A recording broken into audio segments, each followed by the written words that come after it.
Better health, better life.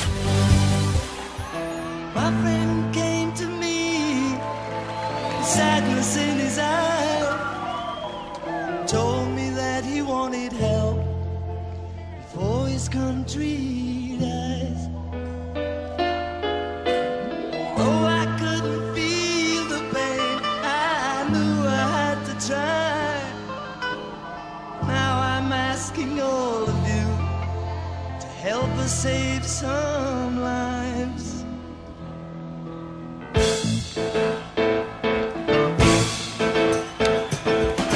Bangladesh, Bangladesh, where so many people are dying fast and it should. শুনছিলাম battle তারকা George হ্যারিসনের concert for বাংলাদেশের সেই বিখ্যাত গান Bangladesh. George Harrison এই নামটা পৃথিবী বিখ্যাত মানুষের নামের তালিকায় অন্যতম, তেমনি বাংলাদেশের ইতিহাসের সাথেও জড়িয়ে আছে নামটি। আর এই বিখ্যাত মানুষটির জীবনের সাথে জড়িয়ে আছে যে রোগ, যার কারণে তিনি বিদায় নিয়েছিলেন পৃথিবী থেকে, তা হলো ক্যান্সার। এই তালিকায় আরও অনেক খ্যাতিমান ব্যক্তিত্ব রয়েছেন। Bob Marley, Frank Sinatra, Audrey Hepburn, Steve Jobs, এরা সবাই ক্যান্সার নামক রোগটির সাথে যুদ্ধ করে বিদায় নিয়েছিলেন পৃথিবী থেকে।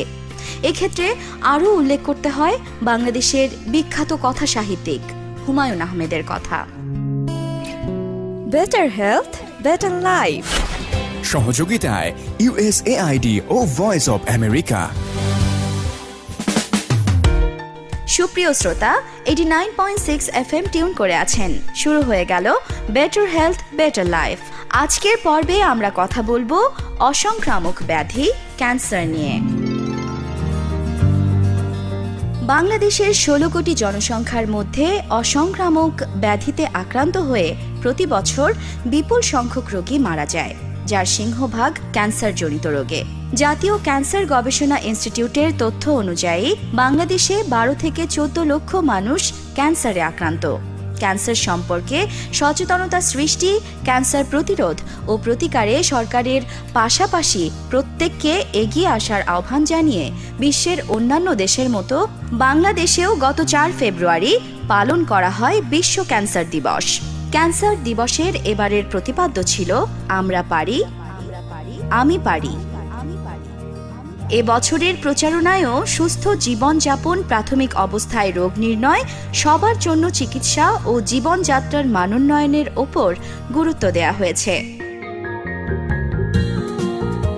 জাতীয় ক্যান্সার গবেষণা ইনস্টিটিউটের ক্যান্সার এপিডেমিওলজি বিভাগের প্রধান ডক্টর হাবিবুল্লাহ তালুকদার রাস্কিন বাংলাদেশের ক্যান্সার পরিস্থিতি প্রসঙ্গে বলেন, বাংলাদেশে টোটাল ক্যান্সার রোগীর সংখ্যা কত বা প্রতি বছর কত আক্রান্ত হচ্ছে, মারা যাচ্ছে, এগুলি আমাদের নিজস্ব তথ্য নাই। আন্তর্জাতিক সংস্থা international agency for research on cancer বলছে 1,21,000 মানুষ প্রতি বছর নতুন করে আক্রান্ত হচ্ছে বাংলাদেশে এবং 91,000 মারা যাচ্ছে। তো এর মধ্যে একটা ক্যান্সারকে যদি আমরা প্রধান ক্যান্সার ধরি, তাহলে ফুসফুসের ক্যান্সার সবার উপরে, পুরুষদের মধ্যেও এবং আমাদের নারী পুরুষ মিলেও। মহিলাদের মধ্যে 1 নম্বরে স্তন ক্যান্সার, 2 নম্বরে জরায়ু মুখের ক্যান্সার। এর বাইরে আরেকটা ক্যান্সার যেটা মুখগহ্বরের ক্যান্সার বলি আমরা, এবং এর পাশাপাশি ঘাড় ও গলার ক্যান্সার। ক্যান্সার মানেই একটি আতঙ্ক রোগীর জন্য, সেই সাথে পুরো পরিবারের জন্য। কিন্তু কি এই ক্যান্সার? বিশ্বের সমস্ত প্রাণীর শরীর অসংখ্য ছোট ছোট কোষের মাধ্যমে তৈরি। এই কোষগুলো একটি নির্দিষ্ট সময় পরপর মারা যায়। এই পুরনো কোষগুলির জায়গায় নতুন কোষ জায়গা করে নেয়। সাধারণভাবে কোষগুলি নিষ্ক্রিয়ভাবে এবং নিয়ম মতো বিভাজিত হয়ে নতুন কোষের জন্ম দেয়। সাধারণভাবে বলতে গেলে যখন এই কোষগুলি কোনো কারণে অনিয়ন্ত্রিতভাবে বাড়তে থাকে, তখনই ত্বকের নিচে মাংসের দলা বা চাকা দেখা দেয়। একেই বলে টিউমার। এই টিউমার বেনাইন বা ম্যালিগন্যান্ট হতে পারে। ম্যালিগন্যান্ট টিউমারকেই ক্যান্সার বলে। ক্যান্সারকে আমরা এক শ্রেণীর অসুখ বলতে পারি, যার কতগুলো সাধারণ বৈশিষ্ট্য হলো: 1. কোষের আকার, আয়তন এবং আচরণে পরিবর্তন। 2. কোষের অনিয়ন্ত্রিত ও অস্বাভাবিক বৃদ্ধি। 3. অ্যাডভান্সড অবস্থায় কখনো কখনো কোষের পুরাতন অবস্থান ত্যাগ এবং নতুন স্থানে অবস্থান গ্রহণ, এ অবস্থাকে ম্যাটাস্টেসিস বলা হয়।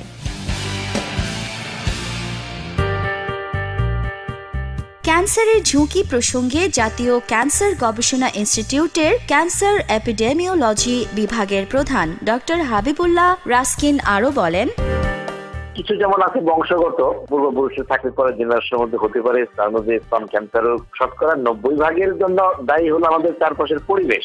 এই পরিবেশের মধ্যে আবার আমরা যদি ভাগ করে বলি যে কিছু রাসায়নিক পদার্থ আছে, এর মধ্যে সবচেয়ে বড় রাসায়নিক পদার্থের আধার বা গোডাউন বলি আমরা, যে তামাক, সেটা ধূমপান হোক অথবা ধোঁয়াবিহীন হোক, আমাদের প্রায় অর্ধেক ক্যান্সারের জন্য দায়ী হলো তামাক, যে কোনো ফর্মই হোক না কেন। ফুসফুসের ক্যান্সার যদি প্রধান ক্যান্সার বলতে পারি আমরা, সেই ক্যান্সারের 85 থেকে 90% জন্য দায়ী হলো তামাক। এই তামাকের মতো একটা রিস্ক ফ্যাক্টর, এটাকে সবার আগে আমাদেরকে অ্যাড্রেস করতে হবে। বাংলাদেশে তামাক ও তামাকজাত দ্রব্যের ব্যবহার হচ্ছে ক্যান্সারের অন্যতম কারণ, কিন্তু এর নিয়ন্ত্রণের জন্য পর্যাপ্ত নীতিমালা কি আছে আমাদের দেশে? আছে কি সচেতনতার জন্য কোনো কার্যক্রম? আমাদের সাথে আছেন অধ্যাপক ডক্টর অরূপ রতন চৌধুরী। তিনি বলেছেন তামাক ও তামাকজাত দ্রব্যের ব্যবহার নিয়ে। তামাক এমন একটি জিনিস যার মধ্যে বৈজ্ঞানিকভাবে প্রমাণিত হয়েছে প্রায় 4000 রাসায়নিক পদার্থ। ইদানিং কিছু কিছু বিজ্ঞানীরা বলছেন যে 7000-এর মতো রাসায়নিক পদার্থ তামাকের মধ্যে পাওয়া গেছে।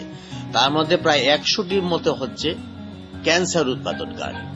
এই কারণে হচ্ছে যে এই 4000 বা 7000 রাসায়নিক পদার্থের মধ্যে যে 100টি ক্যান্সার উৎপাদনকারী উপাদান রয়েছে, সেগুলো দেখা গেছে বৈজ্ঞানিকভাবে যে আমাদের দেহের মাথার চুল থেকে পায়ের নখ সর্বাঙ্গই আক্রান্ত করে। তবে তামাক এবং ধূমপান বা জর্দা, খৈনি, দোক্তা যেভাবেই আসুক না কেন, তামাক হচ্ছে দুইভাবে ব্যবহৃত হয়। একটা হচ্ছে ধোঁয়াহীন, যেটা জর্দা, আর যে একটা হচ্ছে ধোঁয়াযুক্ত, যেটা হচ্ছে আমরা সিগারেট ধূমপান করি। এই দুটা উপাদানই কিন্তু আমাদের শরীরের জন্য মারাত্মকভাবে ক্ষতিকর। তবে এই ধূমপান বা তামাকের কারণে পৃথিবীতে সর্বপ্রথম বৈজ্ঞানিকভাবে প্রমাণিত হয়েছে ফুসফুসের ক্যান্সার। অর্থাৎ ফুসফুসের ক্যান্সারের সাথে তামাক বা ধূমপানের সরাসরি একটা সম্পর্ক রয়েছে, এস্টাবলিশড সায়েন্টিফিক্যালি।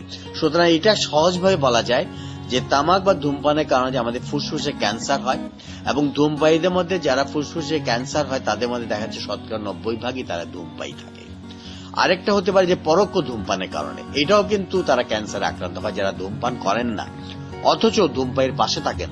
যেমন মহিলা, তারা স্ত্রী হতে পারেন, বোন হতে পারেন, অফিসের একজন কর্মচারী হতে পারেন, তার যদি পার্শ্ববর্তী সেই তার কলিগ বা তার বস বা তার স্বামী বা তার ভাই যদি ধূমপান করেন এবং তিনি পাশে থাকেন, সেই মহিলাও কিন্তু এই ফুসফুসে ক্যান্সারে আক্রান্ত হতে পারেন।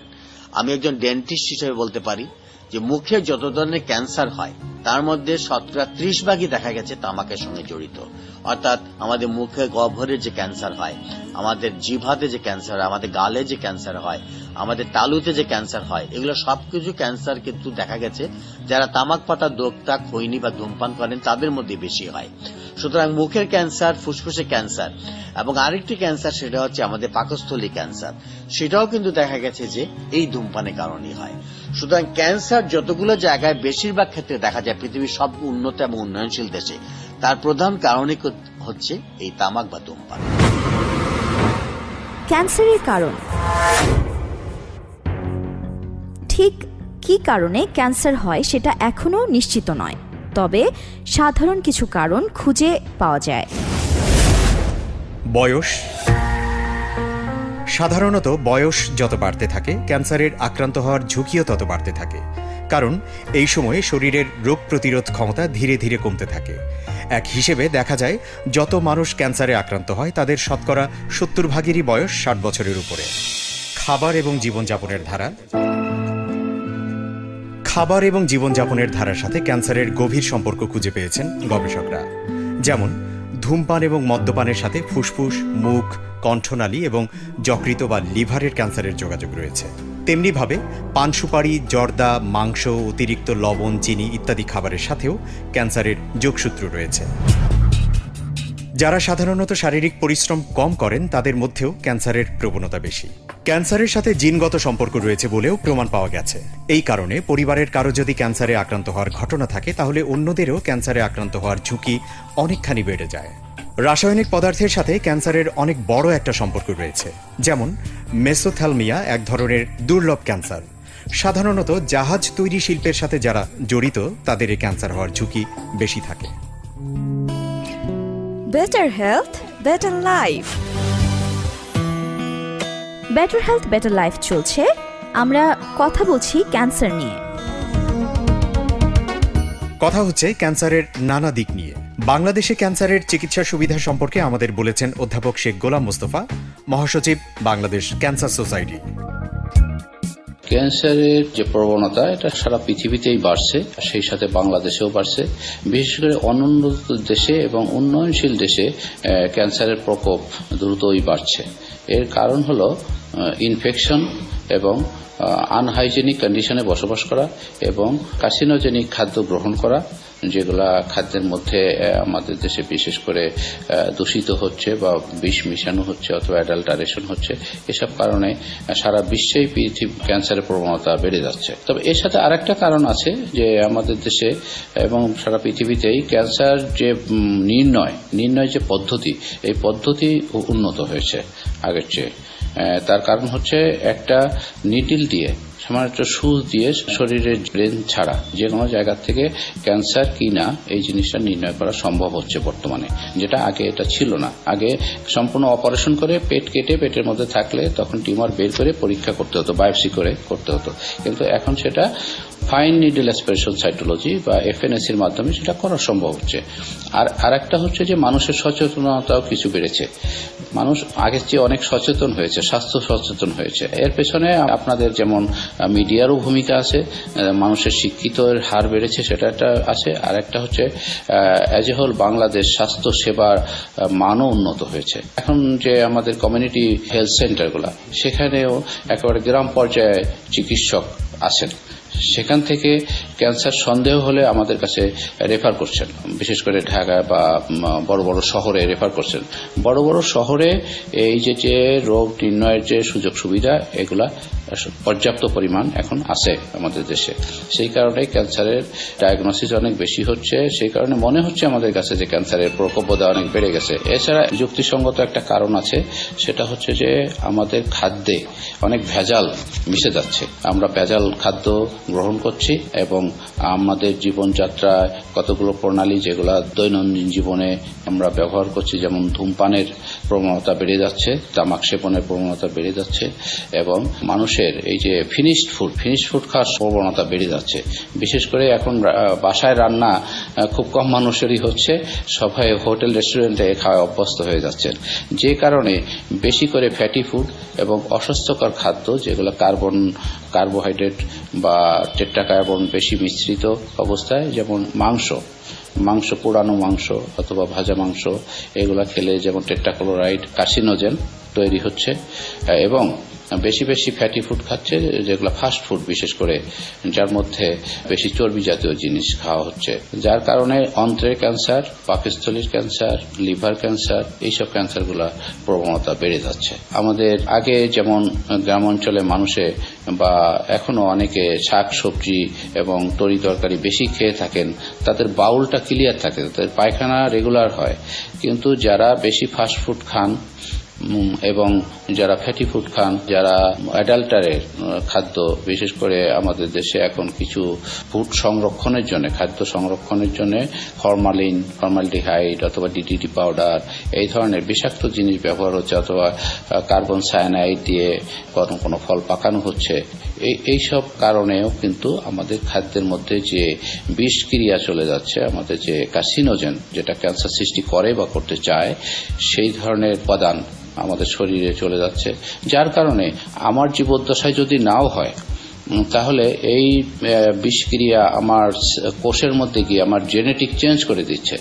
সেই জিন পরবর্তী সময় আমার বংশর মধ্যে যখন, পরবর্তী বংশধরের মধ্যে যখন যাচ্ছে, সেই জিন একসময় মিউটেশন হয়ে ক্যান্সার সৃষ্টি করতে পারে। এবং এই মিউটেশন জিন দিয়েই শিশুদের মধ্যে বিশেষ করে যেসব ক্যান্সার হয়, কারণ শিশুরা খুব অল্প সময় পায় কার্সিনোজেনে এক্সপোজড হতে, তারা ধূমপানও করে না, তারা মদও খায় না, তারা ফাস্ট ফুডও খায় না, কিন্তু তাদের ক্যান্সার কেন হচ্ছে? তাদের ক্যান্সার হচ্ছে বংশগত কারণে। তার বাবা অথবা মায়ের মধ্যে কোনো জিন মিউটেশন হয়ে আসে, অথচ অথচ ক্যান্সার হয়নি, কিন্তু তার মধ্যে গিয়ে এই ক্যান্সারটা তখন দেখা দিচ্ছে। এটা শিশুদের ক্যান্সার হবার একটা প্রধান কারণ। ক্যান্সার নিয়ন্ত্রণে সরকারি ও বেসরকারি বিভিন্ন উদ্যোগ নিয়ে কথা বলেছেন ডক্টর শেখ গোলাম মোস্তফা, মহাসচিব, জাতীয় ক্যান্সার সোসাইটি। সরকারের ক্যান্সার নিয়ন্ত্রণের উদ্যোগ যথেষ্ট প্রশংসার যোগ্য, কারণ বাংলাদেশে দুটো ক্যান্সার মহিলাদের মধ্যে সবচেয়ে বেশি হয়। সেই ক্যান্সার দুটো স্ক্রিনিং করে বের করার জন্য সরকার একটা পদক্ষেপ নিয়েছেন। এটার প্রজেক্ট অফিস হচ্ছে বঙ্গবন্ধু মেডিকেল বিশ্ববিদ্যালয় গাইনি বিভাগে। ব্রেস্ট ক্যান্সার এবং জরায়ুমুখের ক্যান্সার মহিলাদের মধ্যে সবচেয়ে বেশি যে দুটো ক্যান্সার হয়, এই দুটো বর্তমানে স্ক্রিনিং চলছে এবং এটা সমস্ত মেডিকেল কলেজ এবং জেলা পর্যায়ে এটা বিস্তৃত করা হয়েছে। এটা খুব সহজ পরীক্ষা। মহিলাদের যদি সন্দেহ হয় যে আমার জরায়ুমুখে কোন রকম অসুবিধা মনে হচ্ছে, তাহলে তিনি ওটা গিয়ে খুব সহজে একটা যন্ত্রের মাধ্যমে শুধু দেখা হয়।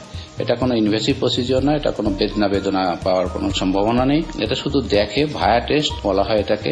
এই ভায়া টেস্টটা করলেই বলে দেওয়া যায় যে তার ক্যান্সার খুব প্রাথমিক পর্যায়ে শুরু হয়েছে। এই শুরুতে যদি ধরা পড়ে, সূচনায় পড়লে ধরা ক্যান্সার রোগ যায় যে সারা। এটা হচ্ছে একটা নির্ধারণযোগ্য একটা বাক্য, এটা বাংলাদেশ ক্যান্সার সোসাইটি। সূচনায় ক্যান্সার ধরতে পারলে এটা নিরাময় করা সম্ভব। সেই জন্য এই ব্রেস্ট ক্যান্সার এবং সার্ভাইকাল ব্রেস্ট ক্যান্সারেরও স্ক্রিনিং চলছে। মহিলা ডাক্তাররা পরীক্ষা করে দেখছে যে সন্দেহজনক কোনো চাকা বা কোনো টিউমার ব্রেস্টে আছে কিনা। যদি থাকে সেটার সাথে সাথে ম্যামোগ্রাফি করে বোঝা যায়, অথবা আলট্রাসোনোগ্রাম করা। এবং তারপরে যদি সন্দেহ হয়, তারপরে ওই যে আমি আগে যেটা বলেছি FNAC, fine needle aspiration cytology করে কনফার্ম হওয়া যাবে যে এটা কোনো ক্যান্সার কি ক্যান্সার না।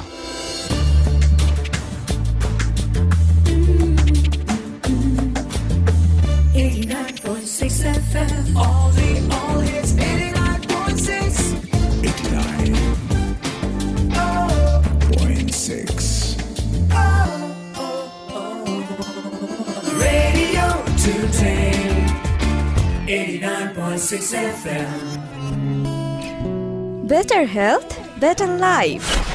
সহযোগিতায় USAID ও ভয়েস অব আমেরিকা।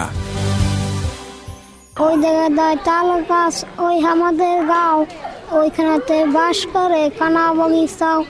ও বগিটি টাসকি পান্তা ভাত পাসকি পান্তা আমি চাই না, পুঁটি মাছ পাই না, একটা যদি পাই এমনি ধরে গাবুস খাই। ডাক্তার মানুষের সেবা করুন, লেখাপড়া করুন।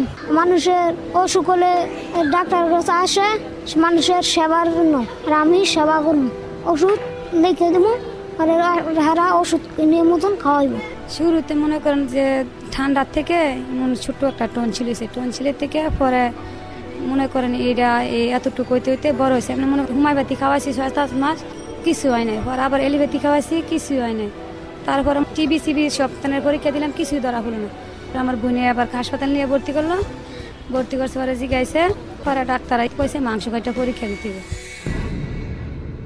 হতো ডাক্তার গেছি, পরে ভর্তি করে রক্ত পরীক্ষা করাইছে, রক্ত পরীক্ষা আলতা শুনু, আবার এক্সি করাইছে, করাইতে পরে রোগ ধরাবার না হরে এতে মাংস কাটটা আর পরীক্ষা দিছে পরে এর মধ্যে অর্ধেক ধরা পড়ছে রোগ, অর্ধেক ধরা পড়ছে না। পরে আবার পরীক্ষা আনাইছি, এই স্যারে বলছে আবার এই মাংসটা ফিরে আনতাম। পরে আবার পরীক্ষা দিছে, এই পরীক্ষার মধ্যে ধরা পড়ছে ক্যান্সার। অনেক কষ্ট লাগে। আমি স্কুলে যেতে না, মানুষের স্কুলে যায়, আমি স্কুলে যেতে পারি না, আমার মনে কষ্ট হয়। বন্ধুদের সাথে মিলতে পারি না, খেলাধুলা করতে পারি না।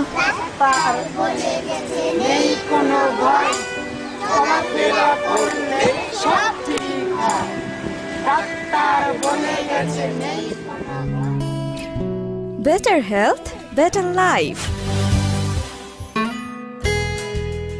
বেটার হেলথ বেটার লাইফ চলছে 89.6 FM এ। গত 4 ফেব্রুয়ারি বিশ্বব্যাপী পালন করা হলো বিশ্ব ক্যান্সার দিবস। ইদানিং বড়দের ক্যান্সারের পাশাপাশি ছোটদের ক্যান্সারের প্রবণতা বাড়ছে। শিশুদের ক্যান্সার নিয়ে আমাদের সাথে কথা বলেছেন doctor Momtaz Begum, associate professor ও প্রধান, শিশু ক্যান্সার বিভাগ, জাতীয় ক্যান্সার ইনস্টিটিউট। বাচ্চাদের ক্যান্সারের পরিমাণ আমরা আমাদের এই জাতীয় ক্যান্সার গবেষণা ইনস্টিটিউট এবং হাসপাতালে দেখতেছি যে দিন দিন বেড়ে যাচ্ছে, এবং এটার কয়েকটা কারণ আছে। একটা হলো আগে হয়তো এই ক্যান্সার যে ডায়াগনোসিস বা নির্ণয় যেটা আমরা বলি সেটা হতো না, এখন সেটা হচ্ছে। আমাদের দেশে অনেক ধরনের সুযোগ সুবিধা বের হয়েছে, তার জন্য আমরা এখন নির্ণয় করতে পারতেছি। এর ফলে আমরা দেখতেছি যে দিন দিন বাড়তেছে। দ্বিতীয়ত হলো মানুষের মধ্যে যে অ্যাওয়ারনেস বা সচেতনতার যে ব্যাপারটা সেটাও হচ্ছে। আগে হয়তো মানুষ একসময় চিন্তা করতো যে বাচ্চাদের ক্যান্সার হয়ই না, ক্যান্সার একটা বয়স্ক মানুষের রোগ। এটা সম্পূর্ণ একটা ভুল ধারণা। ক্যান্সার বাচ্চাদেরও হয়, তবে সবচেয়ে যেটা ভালো জিনিস, বাচ্চাদের ক্যান্সার কিন্তু নিরাময়যোগ্য এবং বেশিরভাগ ক্যান্সার কিন্তু নিরাময়যোগ্য। তো সেই ক্ষেত্রে প্রথমত যে জিনিসটা দরকার সেটা হইল প্রাথমিক স্টেজে বা আর্লি স্টেজে এটাকে নির্ণয় করা এবং চিকিৎসা শুরু করা। আমাদের দেশে যেটা হয়, প্রথমত দুইটা কারণে দেরি হয়ে যায়। একটা হলো মা বাবা বা অভিভাবকের কারণে, আর একটা হলো আমাদের চিকিৎসা পদ্ধতি বা চিকিৎসকের কারণে। মা বাবার কারণে হয়, মা বাবা প্রথমে তো বাচ্চারা যখন কোনো সমস্যার কথা বলে, অনেক সময় মনে করেন যে বাচ্চাটা হয়তো পড়াশোনা করবে না বা স্কুলে যেতে চাচ্ছে না। বিশেষ করে যেমন ব্রেন টিউমার যেটা বা ব্রেন ক্যান্সার যেটা, এটা বেশিরভাগ সময় বাচ্চাদের মাথা ব্যথা হয়, বমি বমি হয়। যখন বাচ্চা মাথা ব্যথা বলে এটা তো দেখা যায় না, তখন মা বাবা মনে স্কুলে যাবে না। পেটের কিছু ক্যান্সার আছে বা আছে যেগুলোর সময় পেটে ব্যথা হয়, তখন যায় না। এই করে করে মা বাবা অনেক সময় ইগনোর করতে করতে বা উপেক্ষা করতে করতে বেশ আগায় যায়। আবার বাচ্চারা অনেক সময় বলে না, খেলাধুলা করতেছে, তার যখন অনেক দুর্বলতা না হয় তখন সে বলে না। এটা হলো মা বাবার বা রোগীর পক্ষ থেকে দেরি হওয়ার। আর দ্বিতীয় যেটা হয় আমাদের চিকিৎসা পদ্ধতি বা চিকিৎসকের কারণে। সেটা কেন হয়, অনেক সময় দেখা যায় যে অনেক চিকিৎসক যখন একটা রোগী আসে তাকে পুরো রোগটা চিকিৎসা না করে উনি শুধু তার উপসর্গটাকে চিকিৎসা করতেছে। যেমন ব্লাড ক্যান্সার যেটা বাচ্চাদের সবচেয়ে বেশি হয় বা অ্যাকুট লিম্ফোব্লাস্টিক লিউকেমিয়া আমরা মেডিকেলের ভাষায় বলি, সেইটা হলে প্রথমত অনেক সময় বাচ্চারা ফ্যাকাশে হয়ে যায়, রক্ত শূন্যতায়। ওই অবস্থায় যখন একজন চিকিৎসকের কাছে গেল, উনি হয়তো তাড়াতাড়ি ওকে একটা রক্ত দিয়ে দিলেন, যেটাকে ব্লাড ট্রান্সফিউশন বলা হয়। ওর পুরা কি কারণে তার রক্ত শূন্যতা হয়েছে সেই জিনিসটা উনি হয়তো আগে দেখলেন না, একটা রক্ত দিয়ে দিলেন। সেই ক্ষেত্রে হয় পরবর্তীতে ওই তার রোগটা নির্ণয় করতে গেলে অনেক সময় জটিলতার সৃষ্টি হতে পারে। এই গেল। আবার অনেক সময় অনেক বাচ্চার হাড্ডিতে ব্যথা হয়, যেটাকে বোন পেইন বলা হয়, কিংবা হাঁটুতে ব্যথা হয়, যেটাকে আর্থ্রাইটিস বা রিউমেটিক আর্থ্রাইটিস, এই ধরনের কিছু কিছু রোগ আছে। সেটা যখন হয় তখন অনেকে স্টেরয়েড জাতীয় ওষুধ আছে সেটা দিয়ে দেন। স্টেরয়েডটা দিলে হয়তো ওই মুহূর্তে কিন্তু খুব ভালো একটা রেসপন্স পাওয়া যায় এবং মা বাবা অনেক খুশি হয়ে যায় যে হ্যাঁ আমার বাচ্চাটা তো ভালো। বেশ কয়েক মাস পরেই দেখা যায় সেই বাচ্চাটা এই রোগটা আরো জটিল আর ধারণ করছে এবং বাচ্চাটা তখন মা বাবার চিকিৎসার জন্য আসে। এটা হইল। আরেকটা যেটা বাচ্চাদের একটা চোখের ক্যান্সার হয়, যেটাকে আমরা রেটিনোব্লাস্টোমা বলি। রেটিনোব্লাস্টোমা যদিও পার্সেন্টেজ হিসাবে বা আমরা শতকরা ভাগ যদি বলি সেটা অনেক কম, কিন্তু আমাদের এই ক্যান্সার হাসপাতালে আমরা যত রোগী পাই তার প্রায় 1/3 চোখের ক্যান্সার। এর একটা কারণ এটা হয়তো মানে নর্মাল যে পরিসংখ্যান তার সাথে মিলবে না, অনেকে ভাববে যে সমস্ত রোগীর 1/3 কেমন করে হলো। এটা মেইন কারণ হলো আমাদের এই ক্যান্সার হাসপাতালে রেটিনোব্লাস্টোমার চিকিৎসার একটা পর্যায়ে রেডিওথেরাপি দিতে হয়। এই জন্য বাইরের থেকে তখন পেশেন্টগুলো রেফার্ড হয়ে আমাদের এইখানে আসে বেশি। হার্টের যে ক্যান্সার, বোনস ক্যান্সার, সেটাও বেশি। অথচ এই রেটিনোব্লাস্টোমাটা কিন্তু যদি আর্লি স্টেজে নির্ণয় করা যায় এটা কিন্তু নিরাময়যোগ্য এবং সেটার জন্য এই বাচ্চাকে ছোটবেলা থেকে চোখ পরীক্ষা করাতে হয়। যে জিনিসটা যদি করা হয়, বাচ্চার চোখটা যদি জল জল করে আমরা অন্ধকারে, তখন যদি একজন চক্ষু বিশেষজ্ঞের কাছে নিয়ে আসেন, ওনারা কিছু পরীক্ষা নিরীক্ষা আছে সেটা করলে পরে বাচ্চাটার কিন্তু তার চোখটা যদি অ্যাডভান্স হয়, চোখ দেখা যাবে কিছু কেমোথেরাপি বা দেওয়ার পরে, কিন্তু রোগটা ভালো হয়ে যাবে। আমাদের অনেক সময় বাবা যখনই বলা হয় যে আপনার বাচ্চার চোখে ক্যান্সার হয়েছে, চোখটাকে অপারেশন করানো লাগবে, তখন বলে যে না, চোখ ছাড়া বাচ্চা থেকে কি হবে, এইটা চিন্তা করে চলে যায়। কিন্তু পরবর্তীতে যখন আবার অনেক জটিল আকার ধারণ করে তখন ফিরে আসে। এই সমস্ত অনেকগুলো কারণেই বাচ্চাদের ক্যান্সার, যেটা আজকাল উন্নত বিশ্বে বেশ কিছু ক্যান্সার 80 থেকে 90% ভালো হয়ে যায়, সেই ক্ষেত্রে আমাদের কিন্তু ভালো হওয়ার হার এখনো অনেক কম। তবে আমরা আগের তুলনায় যে জিনিসটা দেখতেছি, আমাদের বাচ্চা ভালো হওয়া প্লাস আমরা যেটাকে সার্ভাইভার বলি, সেটা অনেক বেড়ে যাচ্ছে। শিশুদের ক্যান্সার চিকিৎসার বিভিন্ন দিক নিয়ে কথা বলেছেন doctor Momtaz Begum, associate professor ও প্রধান, শিশু ক্যান্সার বিভাগ, জাতীয় ক্যান্সার ইনস্টিটিউট। খরচটা নির্ভর করে পুরাটাই আপনার ক্যান্সারের ধরনের উপরে এবং আমি কোন প্রটোকল দিচ্ছি। আর বাচ্চাদের ক্ষেত্রে আরেকটা হয়, ক্যান্সারের ডোজটা দেওয়া হয় তার শরীরের ওজনের উপরে নিয়ে। কারণ 10 কেজির একটা বাচ্চার একটা প্রোটোকলে যে লাগবে, একটা বাচ্চা যদি 25 কেজি হয়ে যায় স্বাভাবিকভাবে তার খরচটা বেশি হয়ে যায়। এটা অনেক সময় মা বাবারা আমাদেরকে বলেন, তখন আমরা বলি যে হ্যাঁ, আপনার এই অবস্থা, আপনার এই বাচ্চার এই ওজন আছে, ওই স্পেসিফিক ওই বাচ্চার উপরে নির্ভর করে তাকে একটা হিসাব বলা হয়। আর এটা আপনার একসাথে লাগে না, সাধারণত হয়তো কোনটা 2 সপ্তাহ পরে, কোনটা 3 সপ্তাহ পরে, এইরকম করে খরচটা আসে। শিশুরা কেন ক্যান্সার ঝুঁকিতে, এ বিষয়ে বলেছেন doctor Momtaz Begum, associate professor ও প্রধান, শিশু ক্যান্সার বিভাগ, জাতীয় ক্যান্সার ইনস্টিটিউট। একটা হলো জীবনযাত্রার পরিবর্তনটা, যেটাকে আমরা বলি লাইফস্টাইল চেঞ্জ। বাচ্চাদের ক্ষেত্রে বললে আমরা যেটা বলবো যে একসময় আমরা দেখতাম বাচ্চারা খেলাধুলা করতেছে, স্কুলের পর একটা নির্দিষ্ট সময় সে খেলাধুলা করে।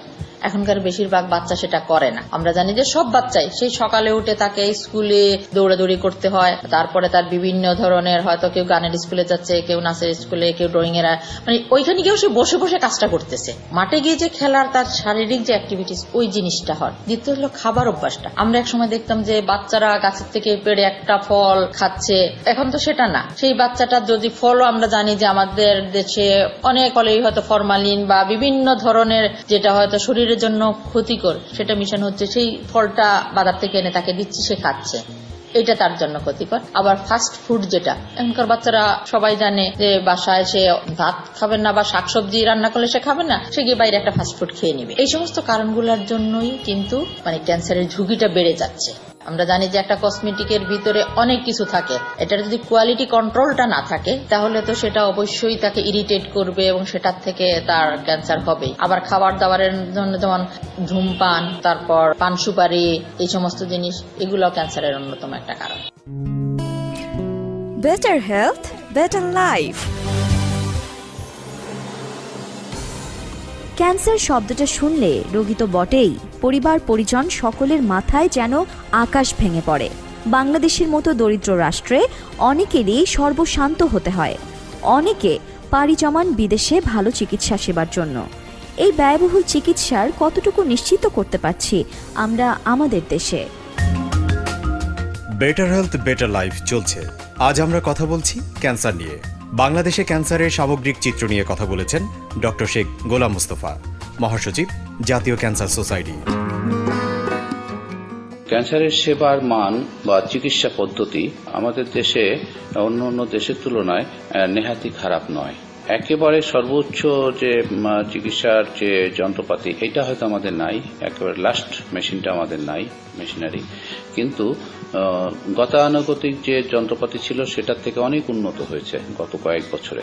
গত 5-10 বছরে আমাদের দেশে এখন অনেক লিনিয়ার এক্সিলারেটর আছে, যেটা লেটেস্ট মেশিন, এটা দিয়ে লেটেস্ট চিকিৎসা দেওয়া যায়। তবে সরকারি পর্যায়ে যেসব মেডিকেল কলেজ আছে, সব মেডিকেল কলেজেই আপনার ক্যান্সারের একটা বিভাগ আছে, কিন্তু সব জায়গায় যন্ত্রপাতি নেই। বিভাগ আছে এবং বিশেষজ্ঞ আছে 1-2 জন করে। আর পুরান মেডিকেল কলেজগুলোয় কয়েকটা মেডিকেল কলেজে আপনার ক্যান্সারের মেশিন আছে, রেডিওথেরাপি মেশিন যেটা বলে, মূল চিকিৎসা যেটা লাগে। আপনারা জানেন যে ক্যান্সারের চিকিৎসা সাধারণত 3 ভাগে করা হয়। একটা হচ্ছে শল্য চিকিৎসা বা সার্জারি, একটা রেডিওথেরাপি, আর একটা হচ্ছে কেমোথেরাপি। সার্জারি তো আপনারা জানেনই, সার্জারি করতে হয়। আর রেডিওথেরাপি হচ্ছে বিকিরণ চিকিৎসা, যেটার জন্য মেশিনের প্রয়োজন পড়ে। এই মেশিনগুলো খুব দামি। এখান থেকে রে বের হয়, কোনোটা এক্স রে বের হয়, কোনোটা গামা রে বের হয়। এই গামা রে দিয়ে আমরা ক্যান্সার কোষকে ধ্বংস করি, বিধ্বংস করি। ক্যান্সারের চিকিৎসা অনেক লম্বা, এটা দীর্ঘস্থায়ী চিকিৎসার প্রয়োজন পড়ে এবং দীর্ঘস্থায়ী ফলো আপও করতে হয়। এই রোগীদেরকে অনেকদিন পর্যন্ত ফলো আপ করে দেখতে হয় যে ওই রোগটা আবার দেখা দেয় কিনা, রিকারেন্স করে কিনা। ক্যান্সারের চিকিৎসা কিন্তু দেশেই এখন যথেষ্ট উন্নত হয়েছে। সরকারি পর্যায়ে আছে, আপনার বেসরকারি পর্যায়ে কিছু চিকিৎসা কেন্দ্র হয়েছে। যেমন আমি যদি 2-1টা উদাহরণ দেই, ইউনাইটেড হাসপাতাল, স্কয়ার হাসপাতাল বা আহসানিয়া মিশন, তারপরে Khaja Yunus Ali medical college hospital Sirajganj, অনেকগুলো প্রাইভেট সেন্টারও হয়েছে যেখানে ভালো চিকিৎসা পাওয়া যাচ্ছে। তবে গভর্নমেন্ট পর্যায়ে সবসময় চিকিৎসা কিন্তু সবচেয়ে উন্নত থাকে। সরকারি পর্যায়ে আসলে সরকার সবকিছুতেই সাবসিডি দিয়ে থাকেন, সে কারণে সরকারি পর্যায়ে আপনার খরচ একদমই কম, কিছু কিছু ক্ষেত্রে একদম নেই, সম্পূর্ণ বিনা খরচে করা হয়। আর কিছু কিছু ক্ষেত্রে আছে সরকারের একটা অনুমোদন আছে যে কিছু ফি নেওয়া যায়, অনুমোদিত কিছু ফি আছে সরকারের, সার্জারির জন্য কত নেওয়া হবে, সেটা আপনার প্রাইভেট সেক্টরের থেকে 10 থেকে 20 গুণ কম হবে, 10 থেকে 20 গুণ কম। এবং রেডিওথেরাপিরও যে চার্জ, আমি যেটা বললাম বিকিরণ চিকিৎসা, সেটাও সরকারি পর্যায়ে যে রেট আসে আমরা কিছু ফ্রি দেই, 10 to 20% ফ্রি দেওয়া হয়। বাংলাদেশে ক্রমবর্ধমান ক্যান্সার রোগীদের তুলনায় চিকিৎসা এখনও অপ্রতুল। সরকারি ও বেসরকারি হাসপাতালগুলিতে ক্যান্সারের চিকিৎসার ব্যবস্থা থাকলেও তা মূলত রাজধানী কেন্দ্রিকই রয়ে গেছে। চিকিৎসা ব্যবস্থা বিকেন্দ্রীকরণের পরামর্শ বিশেষজ্ঞদের, তবে রোগে আক্রান্ত হয়ে প্রতিকারের চেয়ে প্রতিরোধ উত্তম। দুরারোগ্য ব্যাধি থেকে মানুষকে বাঁচাতে রোগ প্রতিরোধ সম্পর্কে সচেতন করে তুলতে হবে। এজন্য সামাজিক আন্দোলন গড়ে তুলে সরকার ও চিকিৎসকদের পাশাপাশি সমাজের সর্বস্তরের মানুষকে এগিয়ে আসতে হবে। Better health, better life. Better health better লাইফের আয়োজন আজকের মতো এ পর্যন্তই। সুস্থতা নিশ্চিত করতে সচেতন হন, ভালো থাকুন, সবসময় শুনতে থাকুন রেডিও টুডে FM 89.6। বাড়িয়ে দাও তোমার হাত, আমি আবার তোমার আঙুল ধরতে চাই। বাড়িয়ে দাও তোমার হাত, আমি আবার তোমার পাশেই হাঁটতে চাই। বাড়িয়ে দাও তোমার হাত, তোমার হাত। Better health, better life. সহযোগিতায় USAID ও ভয়েস অব আমেরিকা।